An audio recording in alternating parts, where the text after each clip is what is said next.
Bien, bueno, entonces, vamos a empezar. Este sería el capítulo 3, campo eléctrico. El tema de fuerza, la ley de Coulomb, ¿verdad? Ya se cubrió en la prueba conceptual. O sea que en la siguiente prueba, que es práctica, únicamente vamos a evaluar lo que es campo eléctrico y la ley de Gauss. Bueno, entonces vamos a iniciar. Vamos a definir lo que es el campo eléctrico. Es bastante sencillo, ¿verdad? Nosotros lo que vamos a hacer es partir de la ley de Coulomb, la fuerza entre cargas. Vamos a tomar el caso más simple, que es el de cargas puntuales. En este caso tenemos la fuerza entre dos cargas. El propósito de definir un campo eléctrico es que al tener un campo, que es otra cantidad, nos va a permitir manejar de una manera más fácil, ¿verdad? Estas expresiones y hacer cálculos también de manera más práctica. Entonces, de esta fuerza, nosotros lo que vamos a hacer es escribir la fuerza de otra manera. Vamos a extraer la carga Q, que es sobre la que se ejerce la fuerza, como factor común en esta expresión. De modo que, al hacerlo, la carga Q está factorizada y lo que está entre paréntesis es una cantidad que depende solamente de la carga fuente. Acuérdense, la carga fuente es la que ejerce la fuerza y la carga que está en el punto de campo es sobre la que se ejerce la fuerza. En este caso es Q. Y Q sub I o Q' es la carga fuente. Entonces, esto que está en el paréntesis es lo que vamos a llamar campo eléctrico. Así de sencillo, ¿verdad? Entonces, vamos a llamarle campo eléctrico. Y lo vamos a denotar con una E mayúscula, así como lo hacían en física 200 también, ¿verdad? De la misma manera. Entonces, ahora la ley de Coulomb la vamos a escribir de una manera más simple. La fuerza es igual a la carga multiplicada por el campo. Esta es una de las ecuaciones que ustedes tienen que aprenderse, ¿verdad? Que nunca tienen que olvidar de aquí en adelante, porque en 4.15 también la vamos a utilizar. Esta es la fuerza eléctrica expresada en términos del campo. Siempre que se escribe la fuerza eléctrica, se acostumbra a hacer en función del campo, no así, sino en términos del campo porque es más práctico. Entonces aquí se entiende de que este campo eléctrico depende solo de la carga fuente o cargas fuente y Q es la carga sobre la que se ejerce la fuerza. ¿Estamos de acuerdo, no? Bien, entonces vamos a establecer ahora, fíjense bien, tengan siempre en mente esta ecuación, ¿verdad? Nosotros en la clase de 321 y 415, en 321 estudiamos el campo eléctrico, en 415 el campo magnético. Entonces, para estudiar campos hay un recurso didáctico muy importante que es las líneas de campo. Dibujar líneas de campo, ya sea eléctrico o magnético, es muy útil siempre. En todo problema nos va a servir dibujar las líneas de campo. Le decimos líneas, ¿verdad? Aunque en 3 dimensiones no son líneas. Esto llena todo el espacio. Fíjense bien, se estableció por convención. Esto de las líneas de campo es un recurso nada más. Es un recurso didáctico, ¿verdad? Para poder visualizar los campos. Cuando la carga es positiva, las líneas nacen en ella y se mueren en el infinito, ¿verdad? Cuando es negativa, nacen en el infinito y terminan en la carga negativa. Esta es una convención. Esto pudo ser al revés, ¿verdad?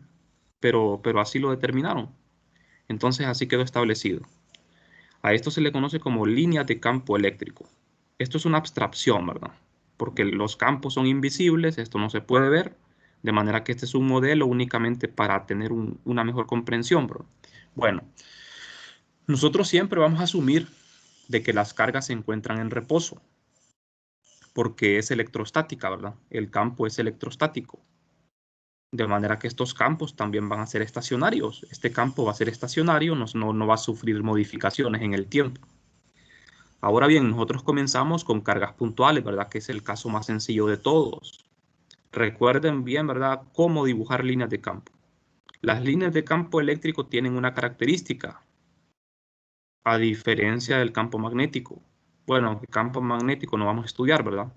Pero solo como para establecer la diferencia, en el campo eléctrico las líneas son abiertas.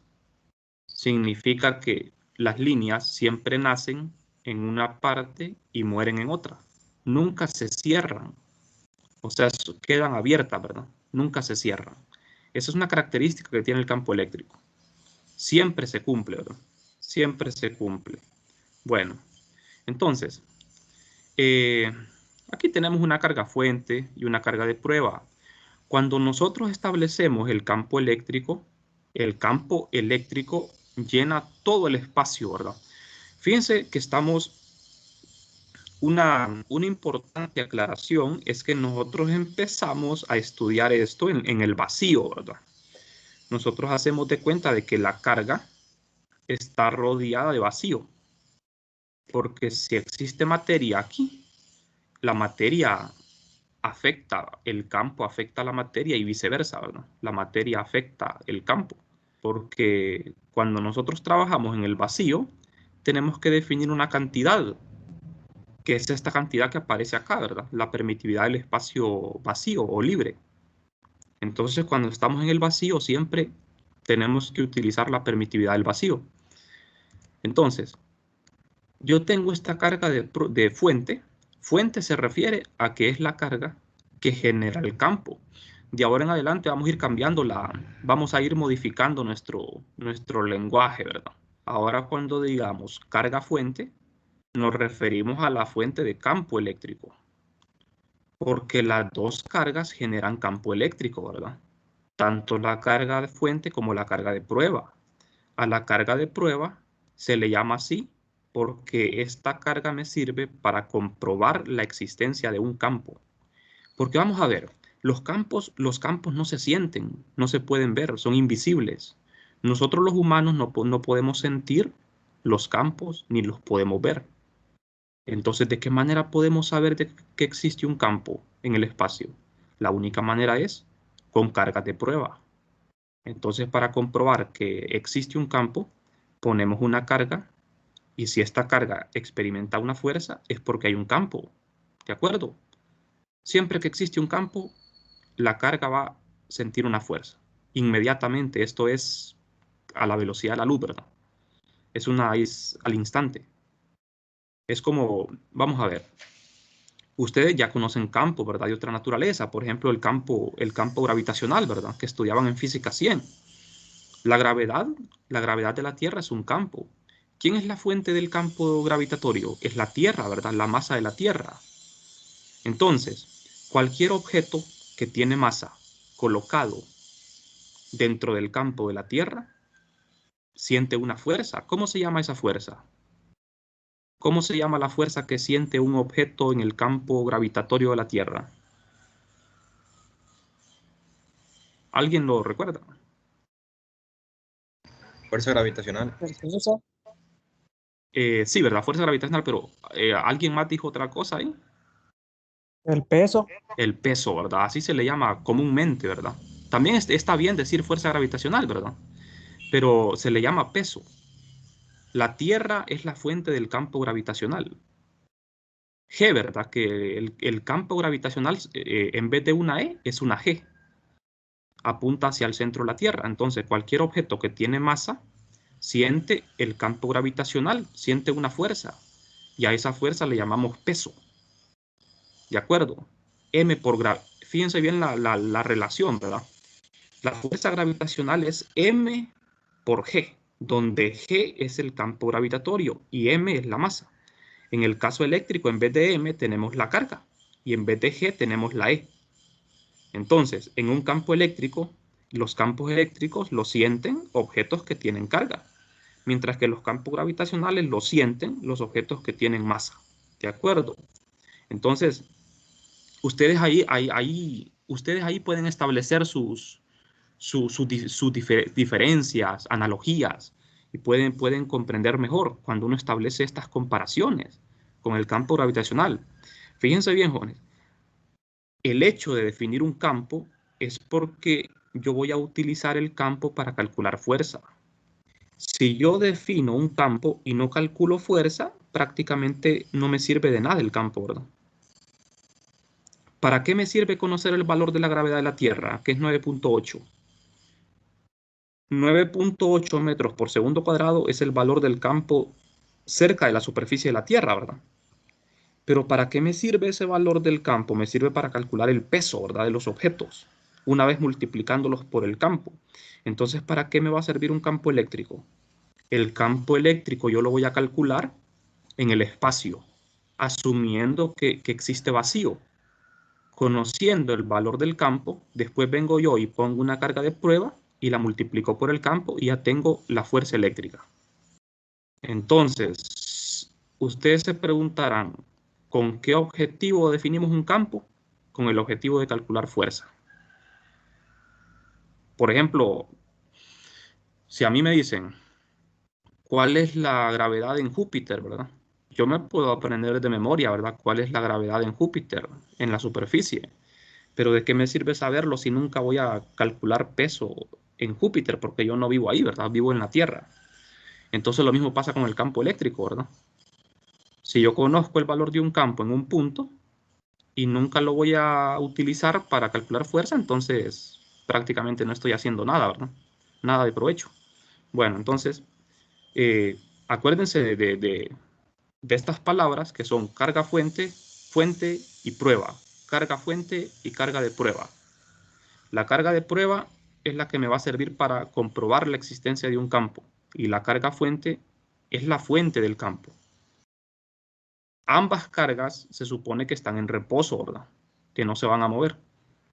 Aunque naturalmente ustedes saben de que esto se va a mover, ¿verdad? Cualquier objeto que siente una fuerza se va a mover. Bueno, pero nosotros vamos a asumir de que no se van a mover porque existe una fuerza mecánica que está impidiendo que se mueva. Pero esa fuerza mecánica no la vamos a estudiar, ¿verdad? Solo vamos a estudiar la eléctrica. Bien, aquí tenemos otros ejemplos. Por ejemplo, aquí tenemos una carga positiva, tenemos una negativa. Fíjense bien, en la carga positiva yo calculo el campo en un punto P, llamado punto de campo, pero este punto está vacío. El dibujo del campo en ese punto, yo sé que va hacia afuera, alejándose de la carga. ¿Por qué lo sé? Porque la carga es positiva. En la carga negativa pasa lo contrario. En el punto de campo P, el valor del campo apunta hacia la carga, acercándose a ella, ¿verdad? Porque es negativa. Si las dos cargas tienen igual magnitud, el campo va a tener también igual magnitud a la misma distancia, ¿verdad? Si estamos hablando de la misma distancia, lo único que va a cambiar es la dirección. Ahora bien, si usted conoce el valor del campo en estos puntos, usted viene y coloca una carga de prueba en esos puntos y la multiplica por este campo y ya tiene la fuerza. Bastante simple, ¿verdad? La forma en que vamos a trabajar. Y podemos tener varias cargas, ¿verdad? Podemos tener un montón de cargas y nosotros queremos calcular el campo en un punto específico. Siempre el campo se va a calcular en un punto específico. Por ejemplo, en este caso, dos cargas fuente me generan un campo en este punto. Fíjense bien, como vamos a hacer suma de vectores, el vector E2 apunta hacia la carga E2 porque es negativo, el vector de campo E1 alejándose de la carga E1 porque es positiva, y este sería el resultante, la suma de los dos campos. O sea que si yo pongo una carga de prueba aquí, ¿hacia dónde se va a mover esa carga?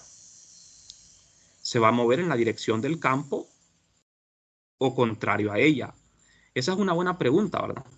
Cuando yo pongo la carga de prueba, ¿hacia dónde se va a mover la carga si pudiera moverse? ¿Se va a mover en la dirección del campo o en la dirección opuesta? ¿De qué va a depender eso? La respuesta la da la ecuación esta. El campo tiene una dirección, ¿verdad? Y la carga tiene un signo. Entonces, la fuerza sobre la carga va a ir en la dirección del campo si la carga es positiva, y si es negativa, la fuerza va a ir en dirección opuesta. No sé si me explico. O sea, vamos a ver acá. En este ejemplo, aquí tengo, esta carga es positiva, es la fuente. Por lo tanto, el campo apunta hacia afuera, ¿verdad? Si esta carga de prueba Q sub 0 es negativa, la fuerza eléctrica iría en dirección opuesta al campo. El campo va hacia arriba, la fuerza iría hacia abajo si esta carga fuese negativa. Pero si es positiva, la carga, entonces la fuerza y el campo van a ir en la misma dirección. No sé si tienen alguna pregunta. Siempre que la carga sea positiva, entonces la fuerza va a ir en la misma dirección del campo. Y si la carga tiene signo negativo, entonces la fuerza va a ir en dirección opuesta al campo. Hay que recordar siempre eso. Eso nos va a ayudar en los problemas. Bueno, entonces, jóvenes, el campo eléctrico para cargas puntuales quedaría definido de esta manera. Fíjense bien, en el campo eléctrico solo aparece una carga, que es la fuente. Aparece la constante de Coulomb, 1 entre 4pi epsilon, y aparece el vector de posición relativa. Como les digo, el campo eléctrico, la fuente puede ser una carga o n cargas. Entonces, cuando nosotros multiplicamos una carga Q por el campo, obtenemos la fuerza sobre esta carga. Las unidades del campo son Newton entre coulombs, fuerza entre carga. Es bastante fácil, ¿verdad?, observar que las unidades son estas porque si ustedes ven la fuerza, si despejan para el campo, les queda fuerza sobre carga. O sea, unidades de Newton entre Coulomb. Esa es la unidad de campo eléctrico. Aunque existen otras unidades, ¿verdad?, que vamos a estudiar más adelante. Las unidades de campo también pueden ser voltios sobre metros. Pero la unidad más común sería en este caso Newton sobre Coulomb, ¿verdad? Newton sobre Coulomb. Si las cargas fuente no son puntuales, sino que están distribuidas de forma continua, ya no podemos utilizar esta sumatoria, ¿verdad?, que es discreta, sino que vamos a tener que hacer uso de integrales. En el caso de que tengamos una carga de densidad lineal, usamos esta expresión donde aparece la densidad lineal de carga multiplicada por el DDS. Solamente esto cambia, ¿verdad? Lo demás permanece igual. La constante de Coulomb aparece aquí afuera. R entre R cuadrado es el mismo, solo que se cambia la carga. La carga se cambia por la densidad, por DDS, y se integra a lo largo de una longitud para tener la carga total. Si la carga está distribuida en una superficie, en vez de la carga, escribo densidad superficial por dDA'. Fíjense bien, todo lo que pertenece a la carga fuente está primado. La densidad está primada, el DDS está primado. La densidad primada, dDA primado. Y el R, este vector mayúscula R, implícitamente también está primado. Porque este vector R depende de los vectores de posición R y R'. O sea que aquí implícitamente también está primado, ¿verdad? Bueno, por último, si la distribución de carga es volumétrica, en vez de la carga ponemos densidad volumétrica por d de tau y lo integramos en el volumen. Entonces, así tendríamos las tres formas, ¿verdad?, para calcular campo eléctrico de distribuciones. Las densidades que estamos usando en estos casos son la densidad lineal de carga, superficial y volumétrica. Cuando yo pongo la densidad y en el paréntesis una R', lo que estoy diciendo es que el lambda de R, ¿verdad?, o lambda depende de la posición. Cuando las densidades son constantes, no hay necesidad de escribir esta R. Solo cuando dependen de la posición es que lo escribimos, ¿verdad? Pero para generalizarlo, siempre lo escribimos. ¿De acuerdo? Bueno, entonces, aquí tengo las tres densidades. Si son independientes de la posición, ya no le escribimos el R' acá. Aquí decimos que son constantes. Bueno, entonces, vamos a analizar algunos casos para los cuales es muy fácil obtener el campo eléctrico. Fíjense bien, si ustedes revisan el capítulo 3, ahí aparecen unos ejemplos. Los ejemplos que aparecen son los problemas clásicos, problemas que uno tiene que saber resolver. Yo siempre les digo, apréndanse de memoria esos problemas porque eso les va a ayudar mucho a poder resolver problemas más difíciles. Entonces, en el campo eléctrico, o mejor dicho, ¿verdad? En todo electromagnetismo, nosotros vamos a resolver problemas clásicos, o sea, problemas que tienen una simetría muy especial, ¿verdad? Que tienen una forma geométrica regular, porque problemas muy complejos no los podemos resolver, ¿verdad? Porque las integrales se nos vuelven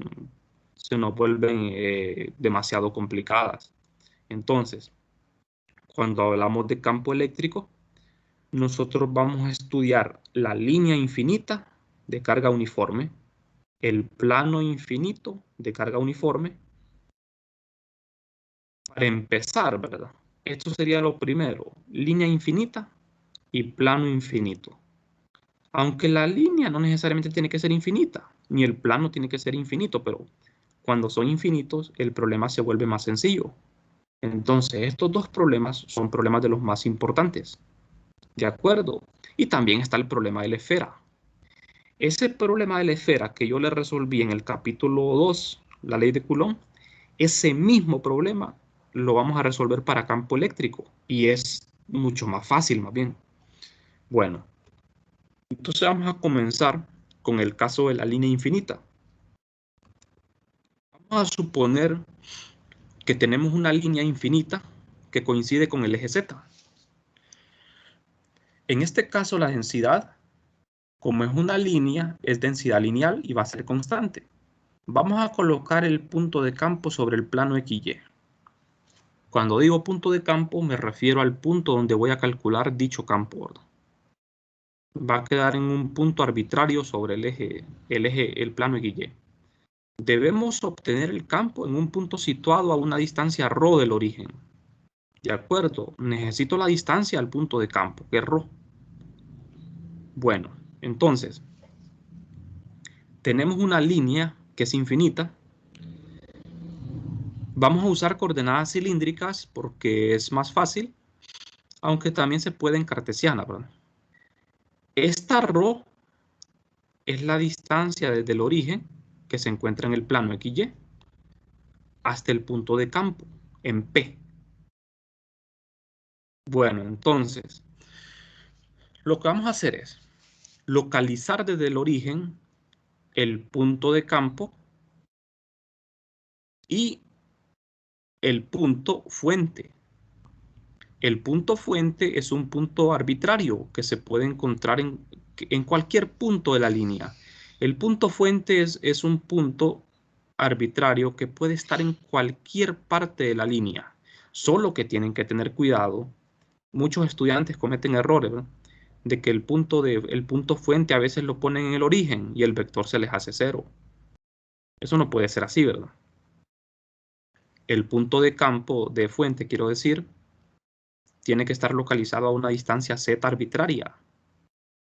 Tiene que quedar en z arbitraria, donde esta z primada es la distancia desde el origen hasta el punto fuente, que es un diferencial de dz'. Siempre tiene que ser así. Ahora, este z' es arbitrario, puede tener valores positivos o negativos. O sea que lo estamos generalizando, ¿verdad? Bien, entonces, para que lo vean mejor, yo tengo el plano XY, ¿verdad? En el plano XY hay un punto P. Aquí en este punto no hay nada, está vacío. Se le llama punto de campo. Entonces, el vector en azul es el vector de posición del punto de campo. El vector en verde, que es el que está primado, es el vector de la fuente, que localiza el elemento DDS'. DDS' es un pequeño elemento de carga. de longitud DDS'. DDS en este caso coincide con DDZ. El vector rojo es el vector de posición relativa que apunta de la fuente al campo. Ahora, ¿quiénes son estos dos vectores en coordenadas cilíndricas? Los vectores R y R' en cilíndricas quedarían expresados de esta forma. R es ρ en la dirección de ρ y R' es Z' en la dirección de Z. Fíjense bien, un vector R en coordenadas cilíndricas en forma general tiene dos componentes, ¿verdad? En ρ y Z. Pero como el punto de campo se encuentra en el plano XY donde Z vale 0, solo hay componente ρ. Y el punto fuente se encuentra en el eje Z donde ρ vale 0. ¿Estamos de acuerdo, verdad? El punto primado es el de la fuente. El no primado es el de el punto de campo. El vector de posición relativa lo encuentro haciendo la resta, ¿verdad? R menos R'. Restamos, obtenemos esto. Sacamos la magnitud con el teorema de Pitágoras. De manera que R es la raíz de esto. Como ven ustedes, en el vector en R aparece implícitamente la coordenada de la fuente, que es la que está primada. De manera que en la integral esta ρ va a ser una constante, porque en la integral es solo para cantidades primas.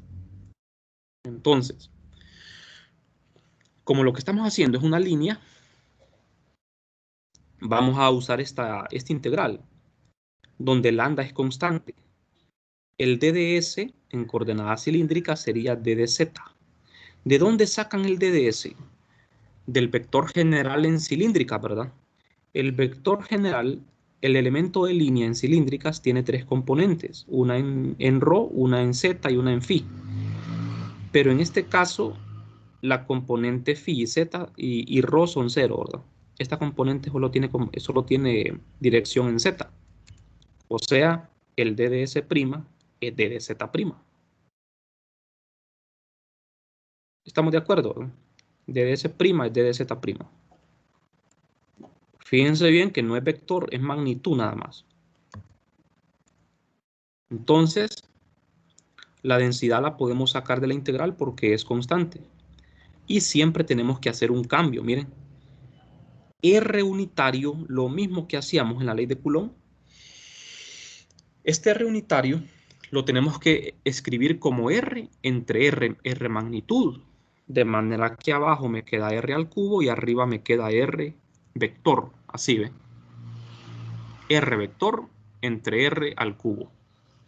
Sustituyo entonces en la integral R y sustituyo la magnitud, pero la elevo al cubo, de manera que es 3/2.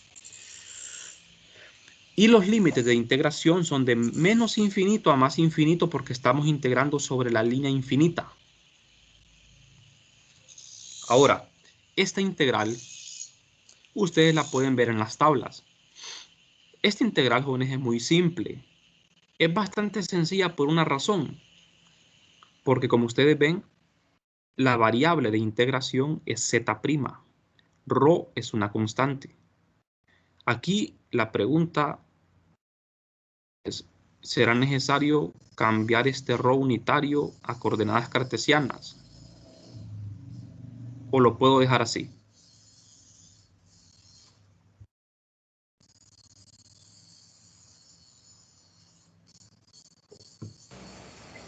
Así se deja. Ajá. Así se deja porque el integral no depende de ¿Porque ρ no depende de qué es? porque el integral no depende de Exactamente, ¿verdad? Así como lo dijo usted.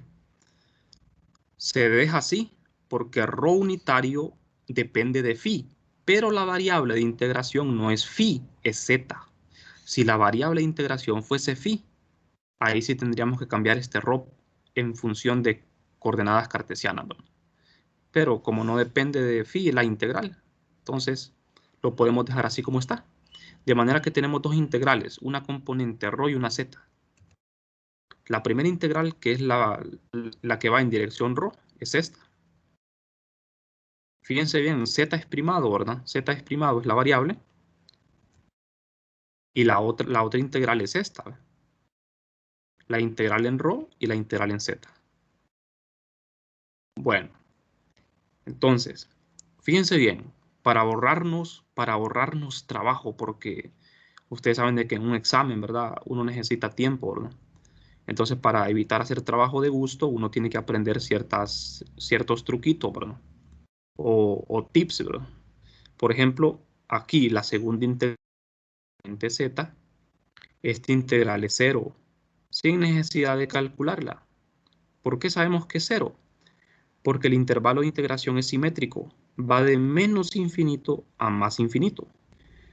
Y la función que aparece en la integral es una función impar. ¿Cómo sé yo que esta función es impar? ¿Quién es la función aquí?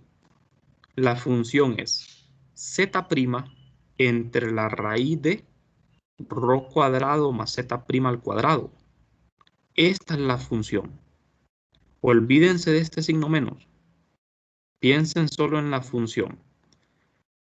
Cuando una función es impar, significa que si yo le cambio el signo a la variable, la función cambia de signo. Y si es par, no le sucede nada. Por ejemplo, x cuadrado es una función par, ¿verdad? Porque si yo le escribo menos x al cuadrado, es x cuadrado. La función no cambia de signo, es par. Una función impar sería x cubo. Porque si yo pongo menos x al cubo, es menos x al cubo. Entonces, ¿qué sucede con esta función?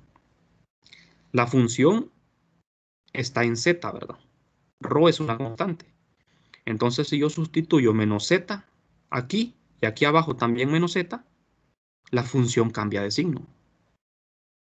Aquí abajo en el denominador no pasa nada, ¿verdad? Porque está elevado al cuadrado, pero aquí arriba sí.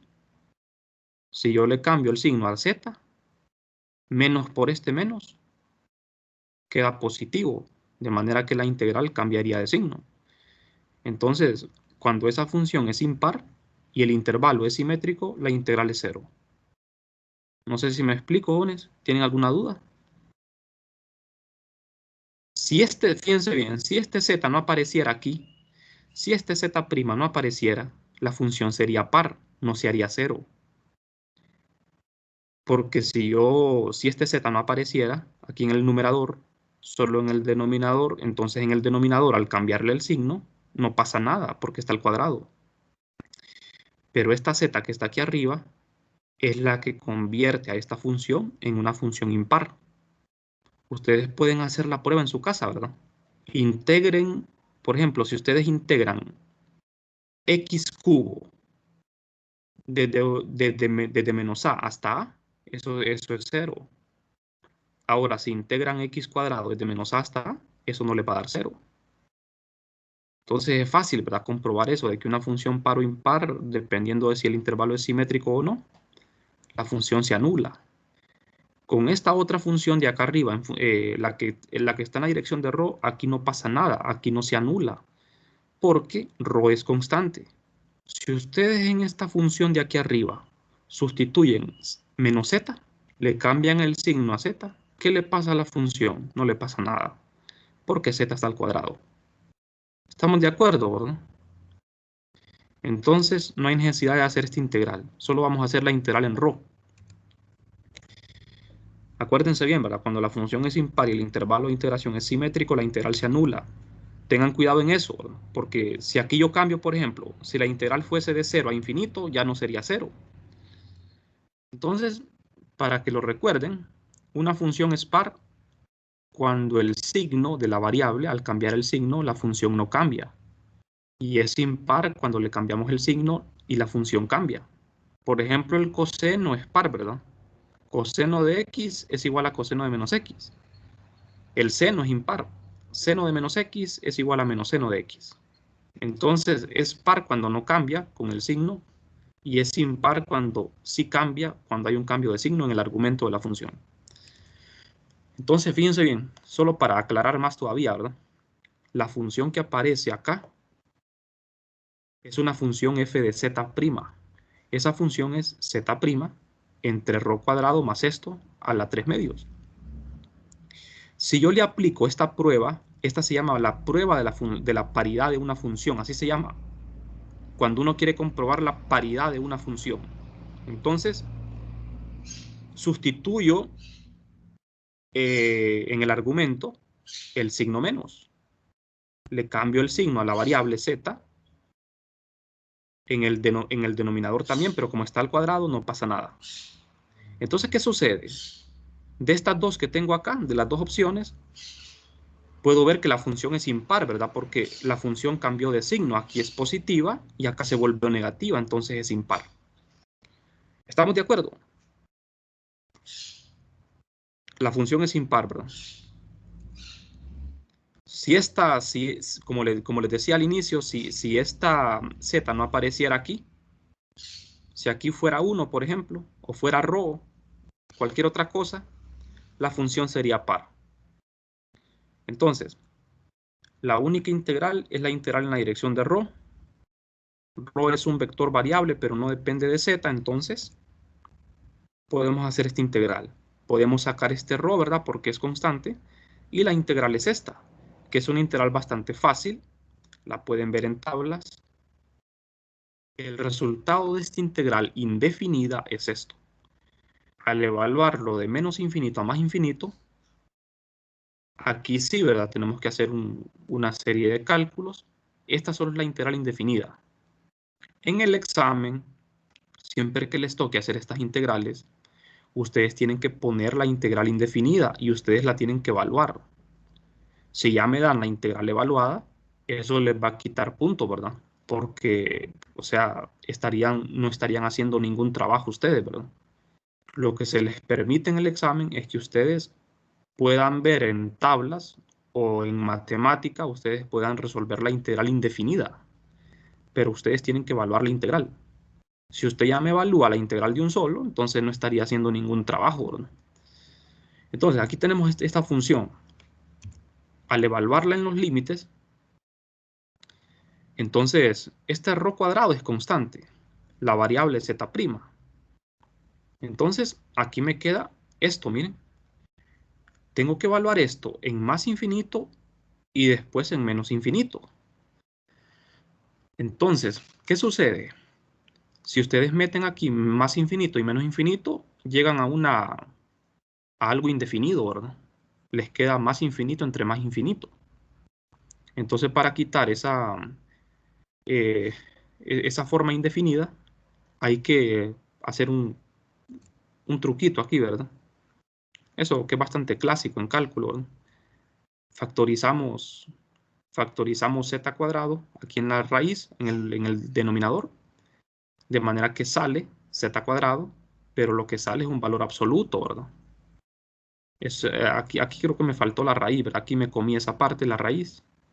Esto es una raíz y esto sería un valor absoluto, porque es la raíz de z cuadrado acá también.